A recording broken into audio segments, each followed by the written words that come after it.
Good morning, my friends. This is the Grimflayer. Hope you're all doing very well today, and I am here with another Mono-Red Prowess theory video for you. This one is on the heels of my previous theory video talking about the differences between playing Runaway Steamkin, Kiln Fiend, or neither in your build, and I mentioned in that build how those cards and the choice of threat is going to be contextually dependent on what other cards you play around them, including which shock variant you want to employ. So today I thought to delve a little bit deeper into the nuances of the shock variants. We have 4 viable options that you can play. There's a few other, in my opinion, not so viable options. We'll cover those at the end for the sake of completion, but we've got 2 instants and 2 sorceries here that, in any Mono-Red Prowess build, we want to play between 2 and 4 of these shocks. In most lists, they just fill a great role in the deck. So we have Burst Lightning, instant number 1. This is the most commonly seen one. It is a shock with Kicker 4. For a total of 5 mana, and if you kick it, it does 4 damage to any target instead of 2. The other instant option is Wild Slash, which gives you a ferocious ability, so if you control a creature with power 4 or greater, damage can't be prevented this turn. This is relevant to our interests for sure. We'll talk more about that a little bit later. Firebolt and Forked Bolt are the sorcery speed shock variants that can see play. Firebolt is basically a shock at sorcery speed with flashback 5, and Forked Bolt is a shock at sorcery speed whose damage can be divided as you choose between 1 or 2 target creatures and or players. So, there you go, guys. These are the 4 shock variants that we should be considering, but which ones are best? Is there a strictly best option? I'm going to spoil that answer right at the start. I'm going to say no. I don't think any one of these is strictly better than the other, and I would never say you should definitely be playing this in a vacuum, or you should definitely not be playing that in a vacuum. But what I will say is that these are very context dependent. So without further ado, let's explore the context, and we're going to begin by looking at the instance. Okay, guys, so as I mentioned, I think if you are on either the Runaway Steamkin or the Mishra's Bauble build, which as I mentioned are 2 of the 3 viable builds, the third being a Kiln Fiend build, then you want to play an instant. You don't really want to be considering Forked Bolt or Firebolt if you're on Steamkin or if you're on Bauble. So let me explain why. We'll begin with Steamkin. So Steamkin is something it's a threat that can be grown at instant speed. It is a cast trigger to get a +1/+1 counter on it. And then also, should you have sufficient +1/+1 counters, you can make mana at instant speed as well. So this is a big, this instant speed, extra surprising interaction on the stack, or even just growing at instant speed. This is a big part of the appeal of this card, of playing Steamkin in the first place. So you will be doing yourself a disservice if you register Steamkin alongside a sorcery speed shock when these instant speed shocks are available to you. Mishra's Bauble, there's kind of a similar incentive to play instants, but for a different reason. So Bauble, just to take a step back and talk about generally Modern or Magic even as a whole, a lot of newer players might ask about a card like Mishra's Bauble, or indeed about Manamorphose. Why doesn't every deck play 4 of these? It's kind of a free thing, right? It's just like, you can just basically play a 56 card deck with it. Well, that's not strictly true. Sometimes you might be facing a random Stony Silence effect. Sometimes you might be facing like a Thalia Guardian of Thraben tax, or some restriction on how many spells you can play per turn. So it's not always a free roll, but admittedly those are corner case scenarios. The main reason not every deck just shoves 4 Mishra's Bauble into it is because it is a delayed draw.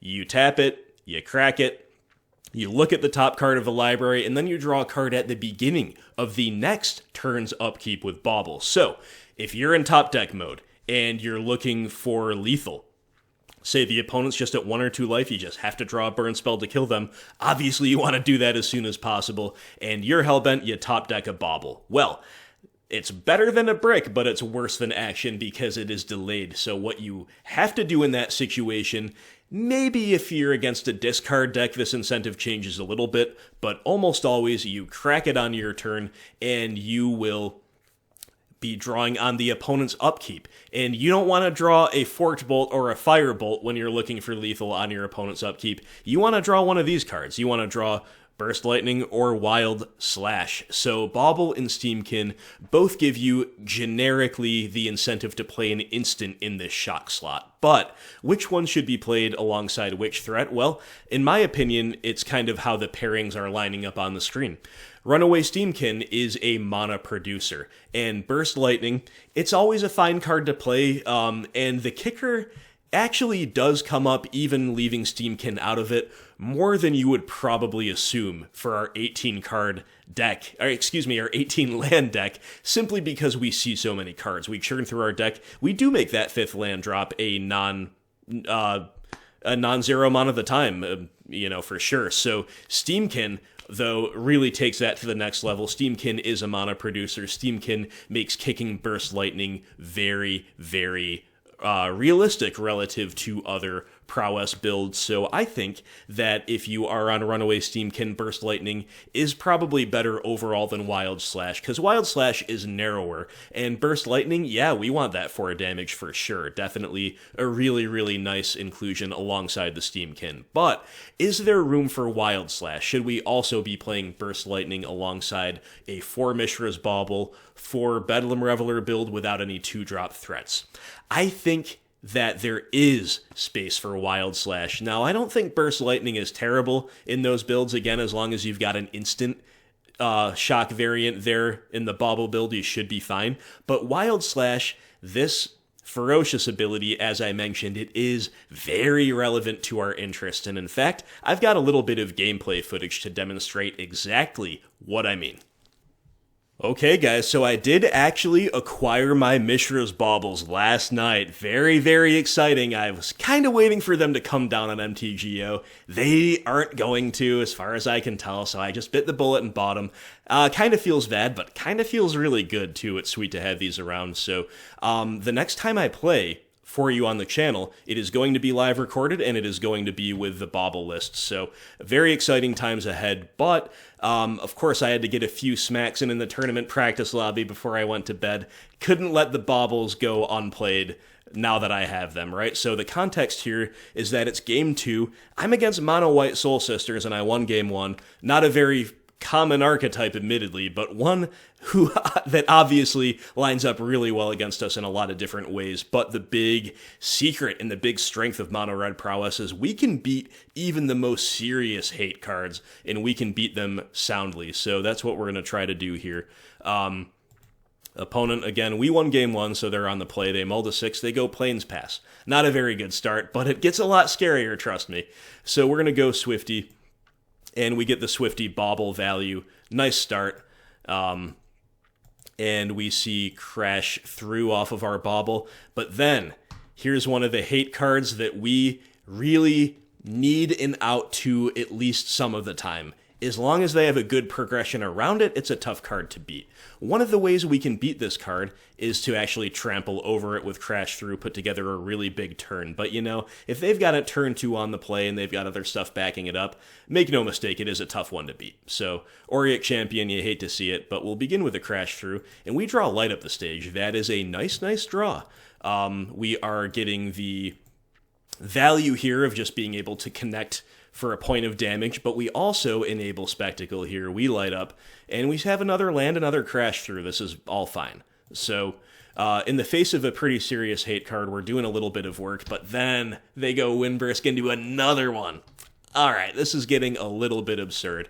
Definitely not what we want to see. We can beat hate cards, right? But this is a little bit much. So, we're going to Crash Through. We draw another Bedlam Reveler, and then we drew another land, so our hand is really not coming together. We're flooded, our Abrade is kind of dead, we've got double Rev, we're facing double Auric Champion. It's all pretty rough, so all we can really do here is sling a dart at him, get a couple points of damage across the line, and then they have another Auric Champion, so the opponent is just seriously not drawing us. You definitely won't run into this almost ever. And we draw yet another land, so we are just doing absolutely nothing. we are reduced to this. We are casting a turn 4 Reveler, which is okay, but we're pitching 5 cards to do so, and the opponent gains 3 life as insult to injury. But we got that Wild Slash in hand, and that's why I'm showing you this replay footage, my friends. So opponent goes a Johnny's Pridemate, gaining another 3, instantaneously becoming a 5/5. It's all pretty scary. We draw a light up the stage. That could be good, but we're going to kick things off, of course, with good old Monomorphose, and we find Lava Dart. So I took a moment here, I ran the numbers, I looked at my options, and I said, we are definitely shoving all in here, so let's just begin by flashing back a Lava Dart. It's going to give us the most free mana to operate with, and then we find Soulscar Mage Lightning Bolt, so you count it up real quick. We do have the mana required to do everything, so you don't even have to play the Soulscar here, but I did decide to because with these Pridemate +1/+1 triggers on the stack, we do get to bolt it, dart it off the field, and then for whatever it's worth, we do have the Soulscar down, and it's bigger this turn, but this is where the real blowout comes, my friends. The opponent, despite gaining all this life, they're facing an attack of 16 plus 1 unknown in hand. So they kind of are priced into some kind of a block. Now, maybe they're not quite priced into this aggressive of a block, but if they don't know our deck maybe that well, they're afraid of possibly another trample effect, perhaps at instant speed. They are incentivized to just block as many points of damage as possible. But we get the Wild Slash. Before damage, and damage can no longer be prevented this turn because we are ferocious, and we take care of 3 Auric champions that came down 2, 3, 4 on the play, and we took care of a 5/5, and we've got our entire board left to show for it. So that's what I wanted to show you. Might as well just hit play and finish off the game, though. Opponent plays Spectral Procession. We break a little bit. We have a free attack there. Opponent doesn't do anything. We crack Islet. We Islet into Shrine of Burning Rage and Mishra's Bauble, so again, we're going to see some really good incidental value off of Bauble. We have Shrine. This can even kill their 4th Auric champion if they dare to find it and play it, but I think the 4th one is in hiding now after seeing what befell its comrades, right? But anyway, that's just too much for the opponent. They're just going to scoop. They're probably just completely flabbergasted at what just transpired, but there you go, guys. That is the power of Wild Slash at beating these hate cards. So there you go, guys. Again, the main purpose behind a Wild Slash is to beat these protection from red creatures. We just showed you Auric Champion, but Core Firewalker out of Burn, or any of these can be out of any kind of a white low-to-the-ground creature-based deck, right? But Core Firewalker specifically out of Burn can be rough, and Burnt Forge Tender is another one that you might see, a decent Court of Calling target in those types of decks against us, things like that. So again, Wild Slash is how you beat those. Burst Lightning has good high ceiling raw damage power alongside Steamkin. I think you want Lightning with Steamkin and Wild Slash with Mishra's Bauble is how I'm seeing it thus far. But where do the sorceries come in? Should we ever play those? Well, in my view, yes, and that is alongside our good friend, the Kiln Fiend. Okay, so when you register the Kiln Fiend in your deck, you are committing to a plan of shoving all in. You have a lot less utility than you do out of Runaway Steamkin.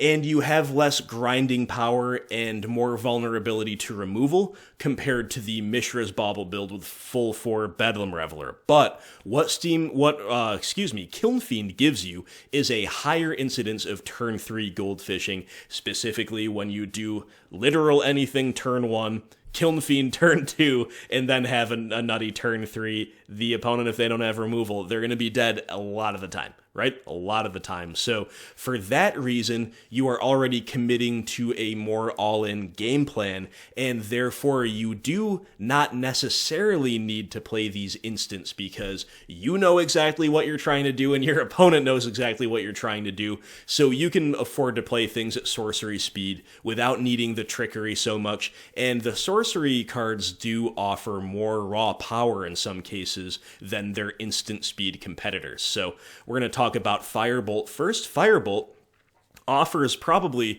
the most damage overall on average of any of the shock variants, even including a kicked Burst Lightning, because a Firebolt is 4 damage over the course of 2 different casts. So that helps you out over Burst Lightning in a couple of different ways. The first way is that honestly, most of the time, you need to play your spells early. You need to control the board with these shock variants, or you're just going to choose to shove all in when the coast is clear for a good attack. So as much as it's nice to have the ability to kick Burst Lightning, and again, often enough you will, to make it a valid inclusion, more often than not, of course, you're going to be just using it as a shock. So the nice thing about Firebolt is you just use it as a shock. And whereas Burst Lightning, if you used it as a shock, you'll never see the upside from it. With Firebolt, if the game goes long enough, you're going to flash it back. So that means you're more reliably getting 4 total damage from the card Firebolt alone than you are from Burst Lightning. But also, the second way in which it's a little bit better in terms of just damage output is, of course, you have 2 separate cast triggers for it, and therefore more prowess triggers on average. You know, obviously, circumstances change. Sometimes the board is empty, but sometimes you've got 3 prowess creatures as well. So that is the other reason in which Firebolt is really, really nice.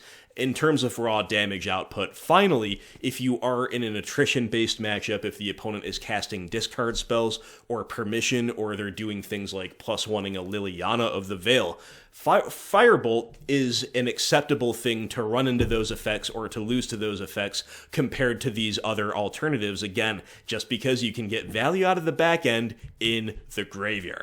So I'll pull Kiln Fiend back up here when we're talking about Forked Bolt. So Forked Bolt, the number one thing to know about this is you can divide the damage as you choose. So the number one thing to realize is that with Kiln Fiend, you really want to keep the board as clear as possible. And hey, Forked Bolt, it's pretty obvious, but I'll say it anyway, it does that better than any of these cards most of the time, especially early game, because it can kill 2 X1s. I know that's an obvious thing to say, but let me assure you just how powerful that can be. In this deck, there's no question about it. Whenever the opponent is playing X1s or X2s, we are pretty happy to usually side out Lava Spikes, maybe side out another fringe card or another slower card, and sideboard in our Dismembers, our Abrades. We are siding in to a more controlling package because we are able to control the board and apply pressure at the same time very, very well against weenie decks. And Forked Bolt just cranks that up to 11. There's just no more efficient thing to do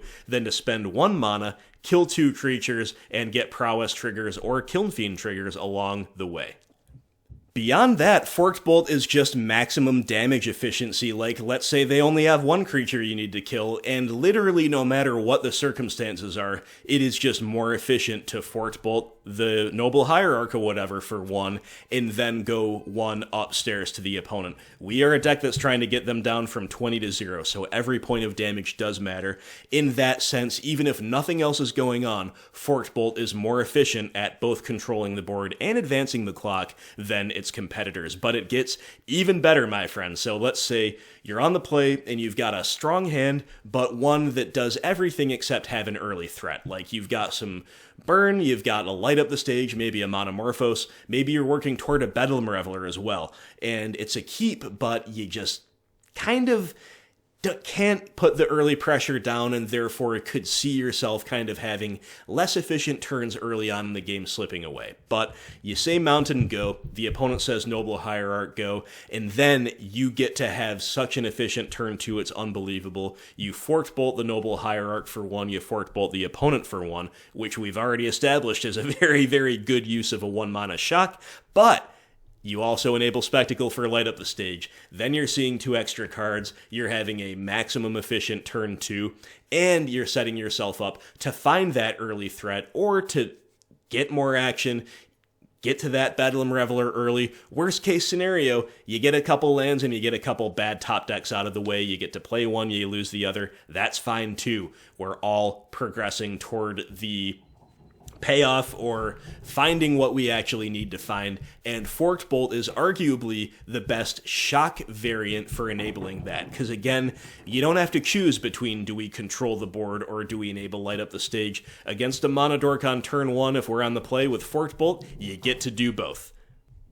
Now, just for the sake of completion, other shock variants do exist in Modern. We're going to talk about them briefly. I don't think you should play any of these if you want to be optimal, but they are out there. The first one to talk about is shock itself. Now, this is arguably the most respectable choice of these four because it's got amazing onslaught art and the old border. As you may know, I am a sucker for the old borders, and the fact that you're registering literal shock shows that you are a madman or a madwoman who has no need for any kind of an upside. You're going to beat the opponent with literal shock. So you've got the psychological edge if you play shock in your deck. And hey, you know, it's style points if nothing else, right? But other options are Pillar of Flame. Now, Pillar of Flame is actually a very interesting card. It is a sorcery speed shock that exiles the creature if it dies this turn. So I don't think there's really a need for this type of effect in Modern. Like, you could exile or a Curse of Threat of some kind, or you could maybe, like, against a Scavenging Ooze deck, kill something, then the Ooze will have one fewer thing to eat if it comes down. So it's nice to remember that this card does exist, but right now, I do not think its upside is sufficient to compete with the other four that we've covered, but don't forget about it. You know, there are stranger things have happened. There might be a new printing or a new meta that makes us want to reach for Pillar of Flame, so it's an interesting one, but right now, don't advise playing it. Seal of Fire is another interesting one. The reason people like this, and I haven't really seen this card in successful prowess lists, but I have seen it in these weird, like, mashup burn prowess lists, and the idea behind playing Seal of Fire would be that you get to get your prowess trigger now, kind of like playing a Mishra's Bauble, but you don't have to use the damage now. Like, you can keep that 2 damage in the tank. And don't get me wrong, there's some utility to that. There's some usefulness for that. It's not strictly worse than any other option because you do get to do that. You do have that option. But my take on it is that realistically, if you want the prowess trigger, you probably have good attacks. And if you have good attacks or decent attacks, often those attacks are made better by shocking the board. If you don't need to shock the board, you probably also don't need to save 2 damage in the tank, you know what I mean? So on top of that, it is a telegraphed play. It is very low utility in terms of what it can actually accomplish, besides just separating the prowess trigger from the turn you deal the damage. And it is also, I think I already said telegraphed play. It's also going to grow the Tarmogoyf if you're against a Tarmogoyf deck. That's not nothing. So Seal of Fire, again, not for me, but thought I would mention it for the sake of completion. And finally, Tarfire is the strictly worst option here because it is just shock that grows the opposing Tarmogoyf. There's no reason to play this over even basic shock, much less any of the actual viable options. So Tarfire is for those with who've lost their will to live. If you register Tarfire, you are going maximum troll mode, or you are just, you know, you just have a death wish, right? So anyway, those cards do exist, but they're not what we want to be running in our decks in the current meta. So back to the actual viable options, and the final consideration, my friends, it is an aesthetic one. After all, this is a game, we were all drawn to it in the first place based on the naming conventions, the flavor text, and the artwork, and the feel and the look of the cards, right? So to that end, let's swap over to the promo textless Burst Lightning, and frankly, all of these cards are pretty cool in their own way. With Burst Lightning, we do have the textless promo. That's just an awesome printing. Really, really love it. And as I've mentioned, I love the old border. I love Odyssey. I love Onslaught, these types of sets, and Firebolt hails originally from Odyssey. You'll love to see that. I'm a huge, huge fan of this printing. Wild Slash is pretty cool in its own right for a modern card. It is very Tarkir feeling with the name, with the art, with the watermark, with the ferocious ability. It's very on point thematically. Pretty sweet card. Forked Bolt for me is the most meh. The art is only okay if you ask me. There's nothing special about it. There's nothing that cool about it. So if aesthetics are your concern, remember guys, don't be afraid to follow your heart. But please do try to make it a coherent shell. Like maybe you're pumped up to try out Firebolt. Well, do yourself a favor and consider playing it alongside Kiln Fiend.